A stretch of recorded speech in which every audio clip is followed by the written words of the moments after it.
When you are looking for jobs virtually, online, on job boards, on any kind of forums, you're opening up yourself to vulnerabilities.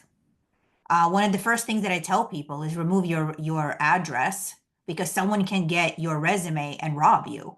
I mean, unfortunately, this is the world that we live in. That personal identity is something very valuable and something very, very precious.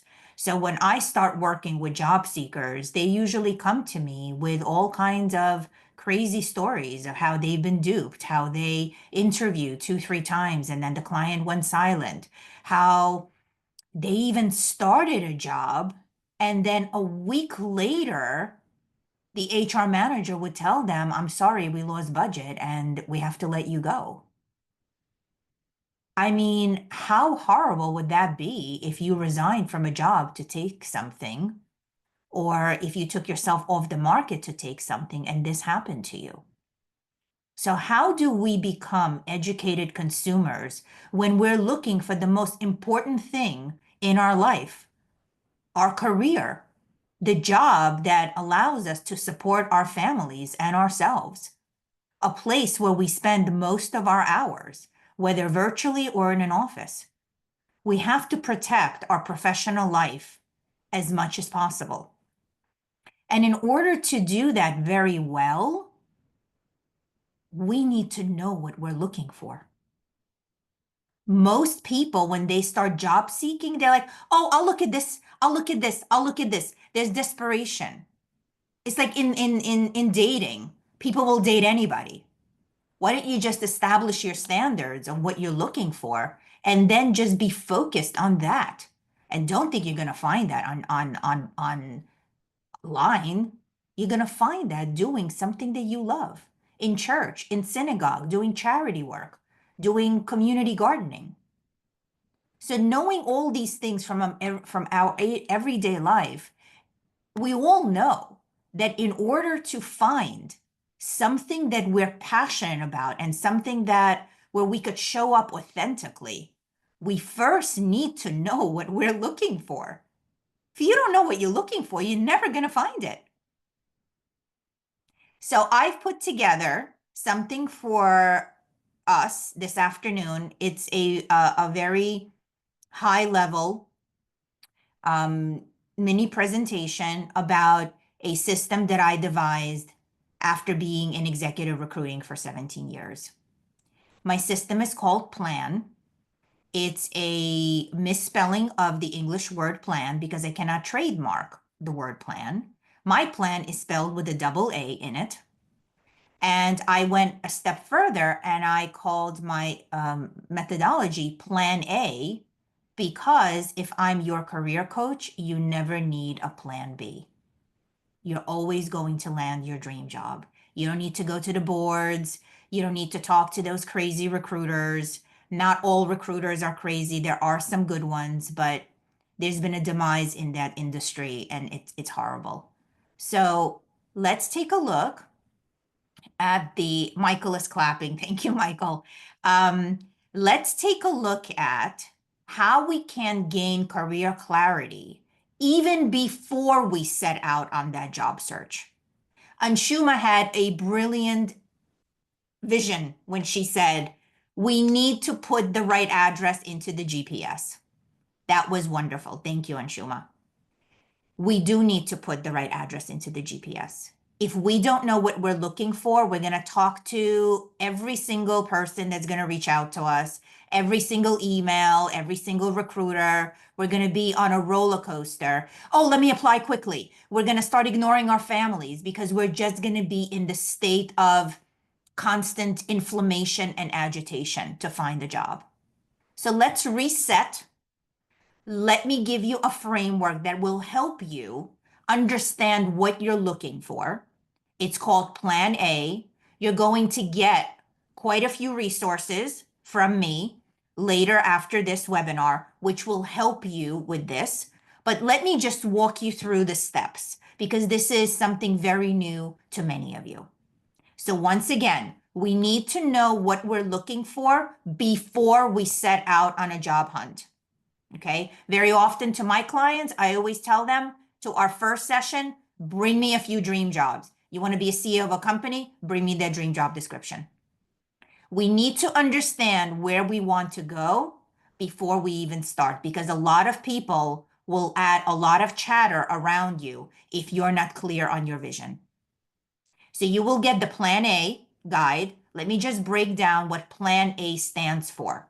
It's a plan for a plan. That's logical. I know most of you are thinking that, but each one of those letters stands for something. P stands for passion. L stands for learning, the learning that we need to do in order to obtain our dream job. A stands for acknowledging it's not going to be easy. This is the mindset work. The next A is for actions and assets. Those are all the cool things like your resume, your LinkedIn profile, your cover letter, and your professional story. N stands for, I know we're going to be a little bit tight on time, so I'm not going to pause to ask questions. Many of you are probably guessing that N stands for networking. And the last A stands for accountability. You could all say that you're going to do this, but if you're not going to keep yourself accountable, then every single day you will restart the day again. So at the end of my presentation, you will be getting a one pager, which you could use for your accountability planning and your goal tracking. Okay. So let's take a deep dive. What is peace? No. Thank you. We need to take a deep dive and establish what we're passionate about. Now, combining your professional life and your personal life can be a little tough, but if you are a VP of engineering and you're passionate about aerospace, then why not go and be a VP of engineering at an airline? They definitely need your help these days. Okay. Why not take things that you're passionate about and combine that with what your professional life is, so that once you get there, you will flourish, you will belong, you will be authentic. And you can definitely answer the question to the hiring manager, why do you want to work here? Because as a kid, I was building planes. We need to start making these connections, because what's going to continue happening is people are going to just take jobs for the sake of taking jobs. They're going to be incompetent in those jobs, and they're not going to bring their A game to those jobs. And we're going to have mistakes. And when humans make mistakes, AI rises. So all of these things that I'm talking about, they have really deep, deep meaning. And I wish we had more time to take a deeper dive, but I just want to give you as many tools today as possible. Let's get to the L. Once we have identified our dream job, let's say VP of engineering at an airline company, what learning do you need to do in order to land that job? Have you been a VP of engineering? Or maybe you were a manager of engineering and you want to step up in that game.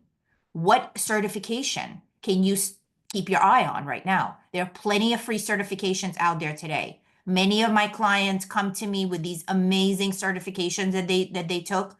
I compile a list. You could do research. You could get certifications that don't cost a lot of money. LinkedIn has many assessments built in.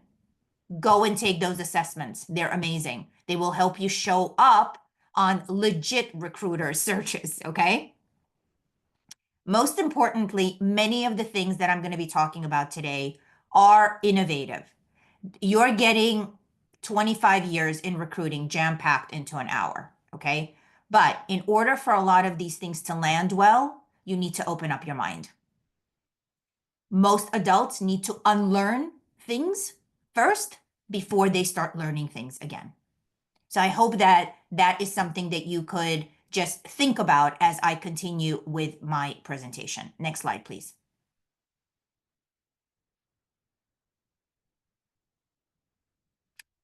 For job seekers, sometimes it feels like an elephant is sitting on your chest when you're looking for a job.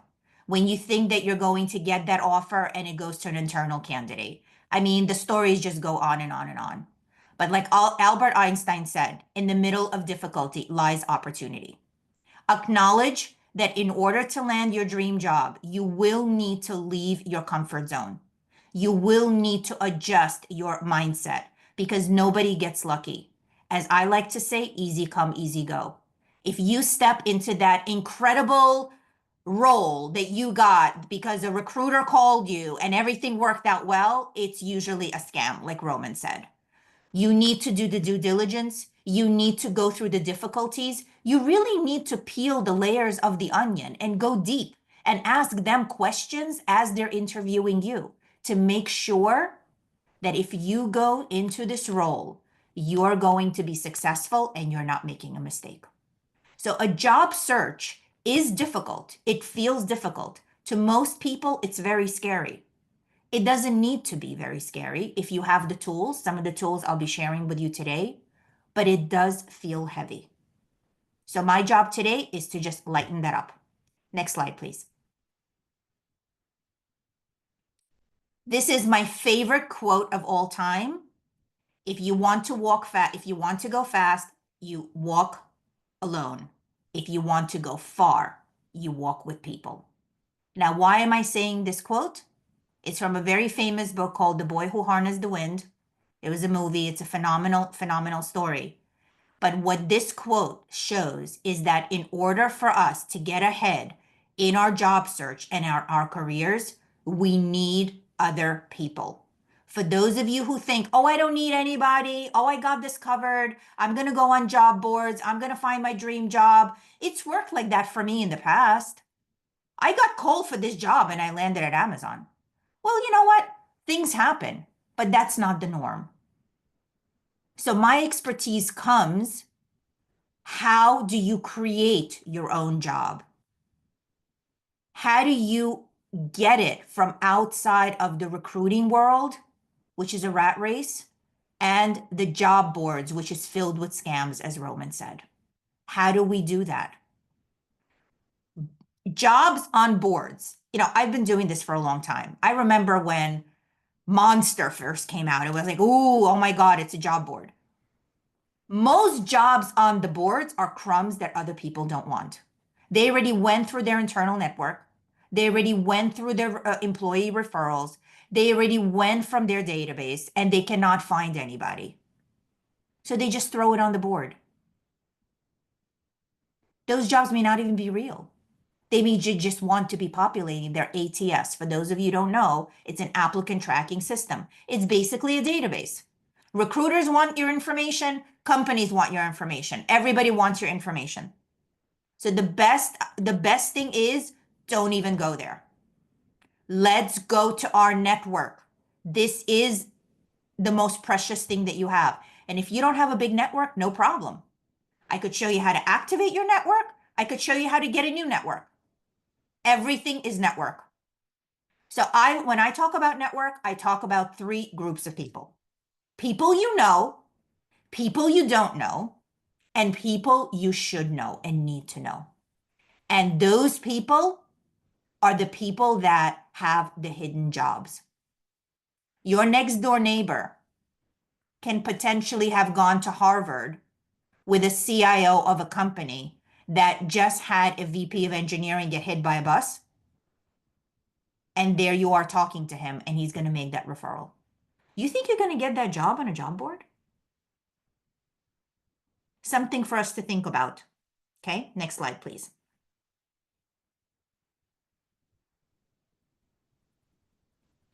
So you're going to tell me right now, Michelle, you talk a good game. You're a New Yorker. You talk fast. You want to sell us something. That is not my intention, okay? I am here to give you a strategy that you could start implementing right after this call.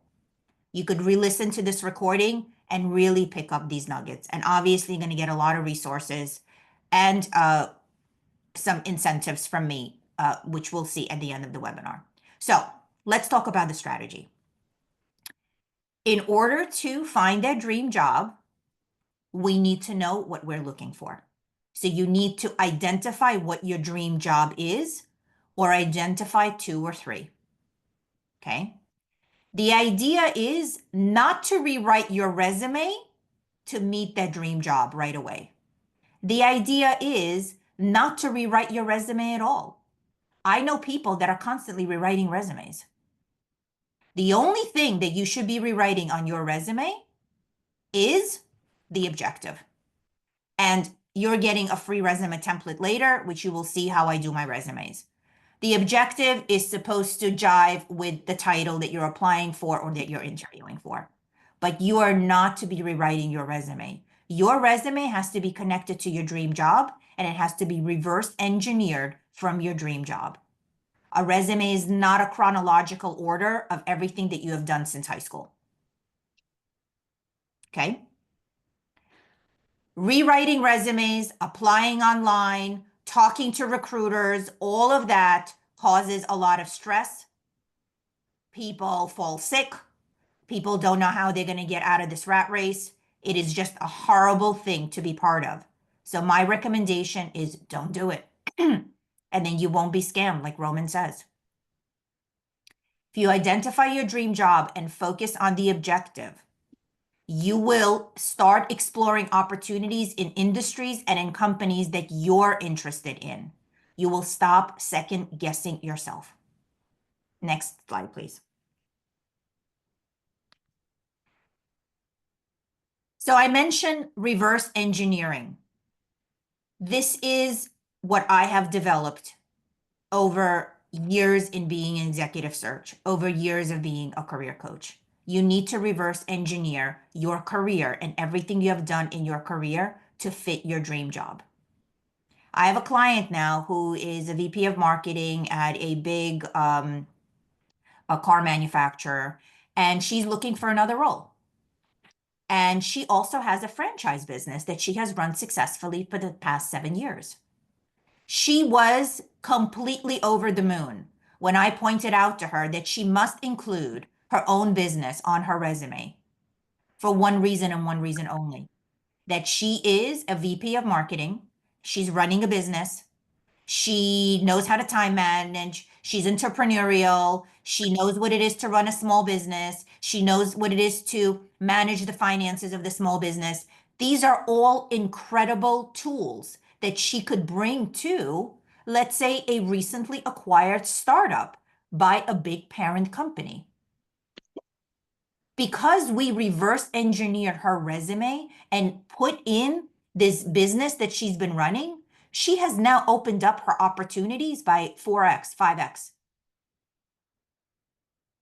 And here's something else. Most people focus on filling a job. I am VP of marketing. I'm going to fill a job that they have open.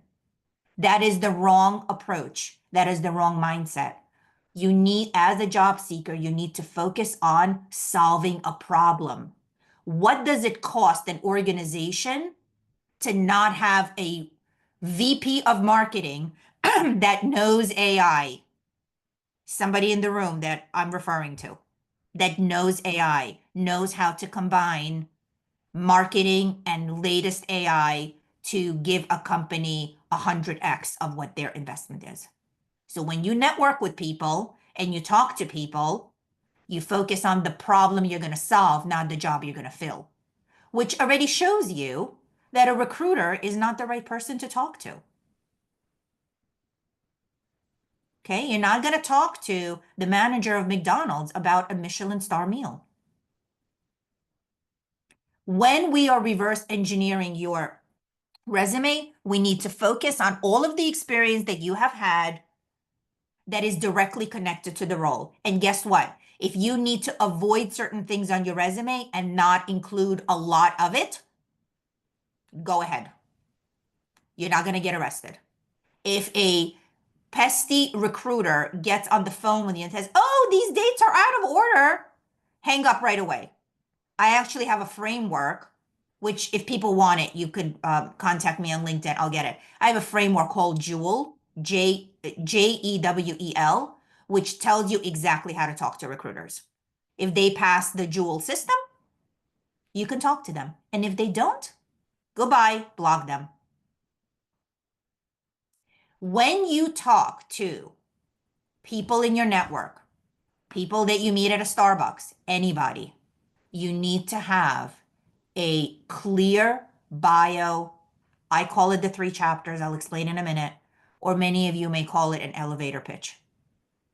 Okay. It's so important to have your bio ready to go. When my clients prepare their bios, I call it the 3 chapters of my life. What got you interested in whatever you're doing, and all of the jobs that you have done, or hand cherry pick the ones that you want, up until the point of your most recent job. Chapter 2 always starts with most recently at, if you were laid off, or currently at, if you're still there. Chapter 3 is connected to the job that you want in the future. So that's all about the impact you want to create. First of all, when my clients mention, I'm going to tell you about myself in 3 chapters, oh my God, they're forever remembered as the applicant that had the 3 chapters. They won't even remember your name, but they will remember the 3 chapters. So you're already unique, you're creative, you're driving with passion. They're going to remember it forever. So all of you know how important it is to be unique, right? Through the interview process. I had a client who actually got hired because of his 3 chapters.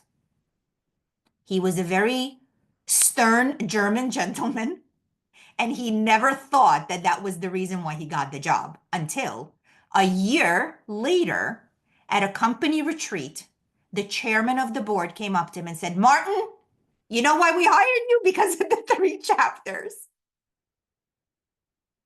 So 3 chapters is something very unique, very exclusive that I only do.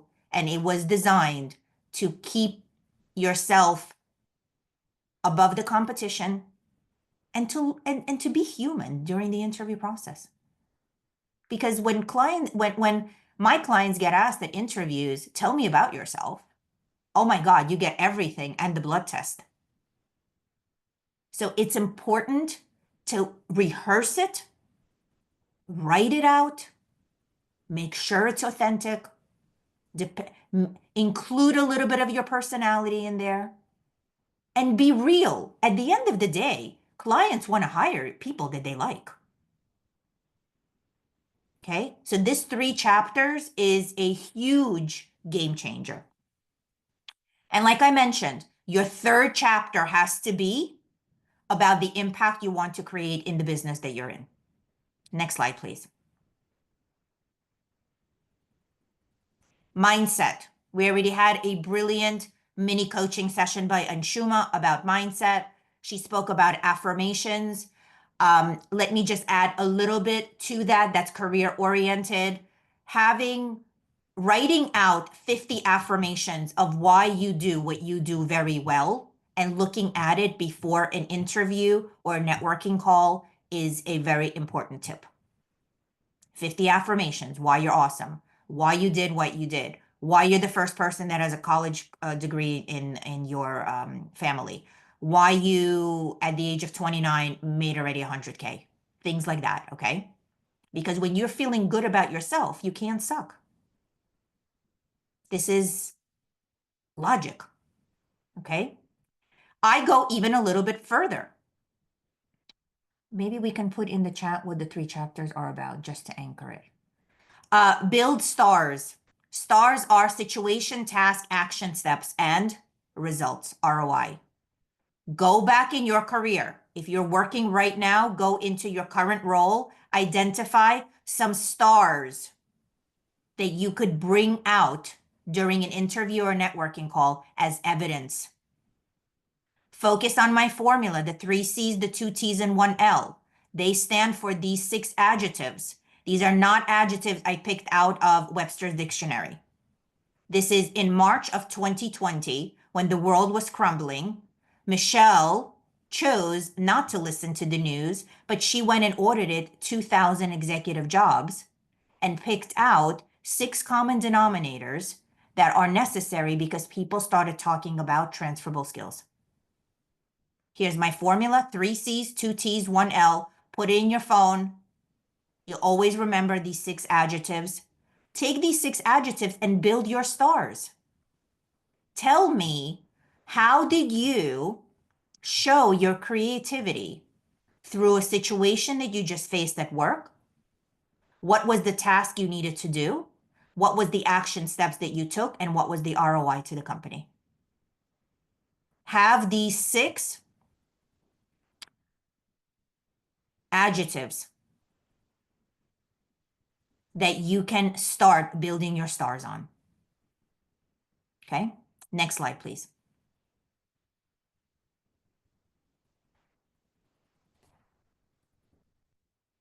Developing your assets. This is a key component of a job seeker and having all of your ducks in a row. Okay, we're going to spend a little bit of time on this slide. Resume. You're going to get a resume template after this webinar. A resume needs to have a clear objective. If you don't have an objective on your resume, the legit recruiter or the hiring manager that got your resume from somebody else will not know what is it that you want to do. Many people think objective is very old-fashioned. Guess what? Old-fashioned things work. So let's make it easy for people to hire you. Let's make it easy for people to understand you. Let's not make it hard for them to get what you're trying to do in your career.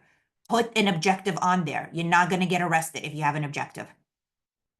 You're going to get a clear and intentional template of a resume after this webinar. You could also get it on my website. You just get the framework, the skeleton, and then we have to put the meat on it. The resumes that get my attention and always got my attention, and I have probably seen around 150,000 resumes in my lifetime, and I read them, okay? 17 years as an executive recruiter. The resumes that got my attention were the ones that had a mission statement and volunteering experience. All of my clients have those. They show the human aspect of you. They also show some crazy resume writer in New Zealand didn't write your resume, or an AI bot or whatever it is. It shows that you're real. And in today's age, when hiring managers hire for a culture fit, guess what? If you have no volunteering experience, you're not a culture fit. That's the name of the game. I had a young lady I worked with. She's actually girlfriend of my stepson. She had 17 interviews. And then he begged me to work with her. And I told her, do me a favor. You want to work in the cosmetics industry. You're in marketing. What volunteering have you done? I mean, there's a lot of stuff that goes on with like chemicals and pets and all that. Why don't you put some volunteering experience on your resume? Not only did she get an interview on the next application that she had, she got that job. So volunteering is extremely important. Optimizing your LinkedIn profile. So if a resume is an X-ray, LinkedIn is an MRI. It goes deeper. So optimize your LinkedIn profile. Make sure that some things on the profile stand out. Number 1 tip. This tip is worth millions. Under your name, there are 2 or 3 lines where you can put your tagline. Do not put your current title. Put things that you stand for. Use words like empowering, advocating, developing, designing. I mean, use ChatGPT. Brainstorm. This could be the heart, the thesis statement of your 3 chapters. If you are in a brain fog, go look at mine. My tagline is a little bit on the long side. Yours doesn't have to be. And you can include your title, but don't let that be the first thing. My LinkedIn tagline says, I'm the coach you call when you hear the word layoff. From that sentence, everybody knows, even a 5-year-old, what I do and what I stand for. So make sure that you have a clear tagline, not because you want to be found on searches by some fake recruiters, but because when a stranger lands on your page, they need to know why they have to know you. And if you're a VP of engineering, so is everybody else. Okay? You need to be clear in your subject matter expertise so that people will know why they need to press the connect button. Okay? When I work with clients, not only do they get a comprehensive resume, which my resumes are kind of long. If someone told you your resume has to be 1 page, walk away from that person. If they told you your resume needs to be any amount of pages, don't listen to them. A resume will be as long as it needs to be because you're not applying online and robots are not reading it. A real person is reading it. And what we could also do is we could also create a 1 pager for you. It's like a tasting menu. That's something that you could use if you're really networking a lot and you want people to have an asset that's easily shareable. I create a 1 pager for you that really highlights everything that you stand for. Okay? Next slide, please. Networking. I'm sure everybody's very curious about this. Okay? So, as I had said before, this is not a huge part of getting your dream role. This is the entire part. No one gets their dream role on a job board. Nobody gets their dream role from a recruiter. They just happens to call you. You get a dream role when you are networking and talking to people and you're intentional. And if a recruiter slides in someplace because they have a niche business like I used to have, then that's fine. There are some really good recruiting firms out there. I've been compiling a list. But you don't fall into a dream job. Like I mentioned before, the jobs on the boards are jobs that nobody wants, where they're having problems recruiting people because there's either the wrong culture, they're not paying well enough, or they're just collecting resumes. We already discussed this. Focus on solving problems and get jobs created for you. If you're talking to somebody about a problem and you demonstrate to them that you could solve this problem, and they are high enough on the food chain, they will create the role for you. They will fire people. They will free up budget. They will go to the board of directors and say, I need to bring Roman in no matter what. Because he has demonstrated to me that he could do this job and he could fix this problem for us. When you're networking with people on LinkedIn, you need to do it with intention. You need to have a really powerful story. And you definitely do not need to tell them, can you help me get a job? When people hear the word job, they go into a shell and they hide like a turtle from you. Because people have their lives. And you being unemployed is not their problem. So do not mention the word job to anybody. Lead with your expertise. Lead with your third chapter. Lead with the impact you want to create in the world, in the business world. And let them tell you, oh, you know what? My friend, my roommate from Princeton actually just got a new role and he may need somebody like you. Now, if you would have said to this person, you know anybody that's looking for a job? They say, oh yeah, I know somebody that's looking for a gardener. So let's start rewriting this internal dialogue of how we are conversing with people, especially when we're unemployed. Nobody knows you're unemployed until you tell them. The minute you say, I'm looking for a job, you're sabotaging your success. I could be a jokester at times, not the only jokester in the room. I always say that the girl that has a date to the prom always gets a couple of other people to ask her. But the girl that has no dates has no one asking her. That's just the way things work. So how do we take this knowledge and bring it into what we're doing on LinkedIn? Because this is the modern world and this is where most of the networking will take place. But it doesn't have to be. It could also be with virtual networking events, physical networking events. Thank God those are back. Okay. So in order to be effective in networking, you need to have a target list of companies. And it cannot be every single company in the world. It has to be connected back to your dream job and your passion. So if you're into aviation, list out every single airline company and all the vendors that cater to the airline company. Stay in that realm. Follow those companies on LinkedIn.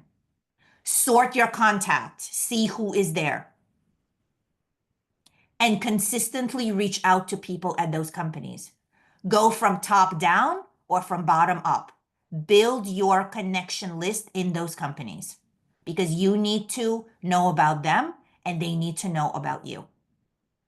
It's very important as you're navigating through LinkedIn to have a couple of really key components on your profile done. And that is recommendations and introductions. When you're talking to people on LinkedIn, when you're connecting with new people, it's important for them to see that you're highly recommended. Because if you're talking to them and you're asking them for an introduction, they need to see that you're a highly reputable person. They're not just going to make an introduction for you just for the heck of it. So make sure that you're in the habit of every time you work with somebody new or every time you get a new manager, you get an updated recommendation. And not everyone always looks when they get a recommendation request. So send a separate email. As you're navigating through LinkedIn, do not ask to talk to people about jobs. I'm going to highlight this once again. Do not ask people to go on their internal website to see what jobs are open. They're going to tell you, yes, I'm going to do it, and they're not going to do it. Okay? Request to talk to them. Set up exploratory conversations. Lead with your expertise and don't ask for any favors. I have a very interesting quote I always use. A lot of my quotes are mine. And I always like to tell people, don't ask for a favor. Look to give away a favor. When you're looking to share your expertise, you're sharing, you're giving a favor. Asking somebody to go on internal job board and look for a job and recommend you, that's asking for a favor. Okay?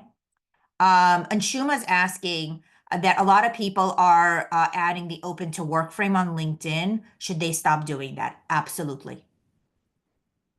Absolutely. That open to work frame was invented during the pandemic to really have people get hired out of empathy. You don't want anybody to hire you because they feel bad for you. The open to work frame screams desperation. And because you're looking to work, that's nobody's problem but yours. Okay? And who knows, maybe some of those crazy recruiters are actually looking at people who are open to work because you're like vulnerable and they could really attack you. So I would really remove that. Next slide, please. I am all about daily routines and I'm all about outcomes. I could be telling you a bunch of stuff this afternoon, but I'm all about outcomes. So everything that I'm saying leads to outcomes. Let's take a look at some outcomes that can be possible for you. If you reach out to 20 people a day, 10 will connect by default.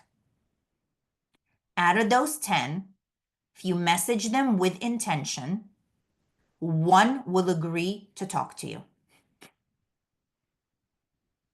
There are 25 days in a month on an average. That's 25 meaningful conversations in a month. If you are disciplined and you do this every day, that is 75 conversations in 3 months. If you have 75 meaningful conversations in 3 months, I will bet you that one amazing career opportunity is waiting for you in those 75 conversations. This is real. This is what I have guided people to do over the past 8 years. I had to calculate for a minute. And this works. This works. This is a very conservative sample. Some people it works for in the first month. Okay? Next slide, please.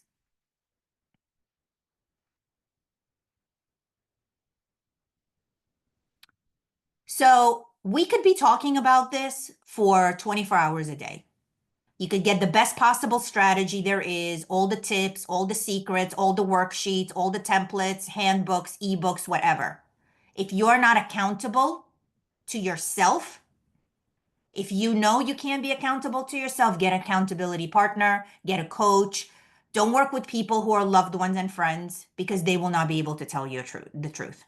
Work with somebody that can give you critical feedback, constructive feedback. Reach out to somebody in your alumni network. This could be a nice conversation opener with somebody that you're talking to or that you're networking with. Find an accountability partner. If you can't find one, hire one. You need to get somebody to keep you accountable. You need to have somebody that you're going to report to and that you're going to be using as a sounding board. When you get this, you're going to be able to download an opportunity tracker. I don't know, is this clickable?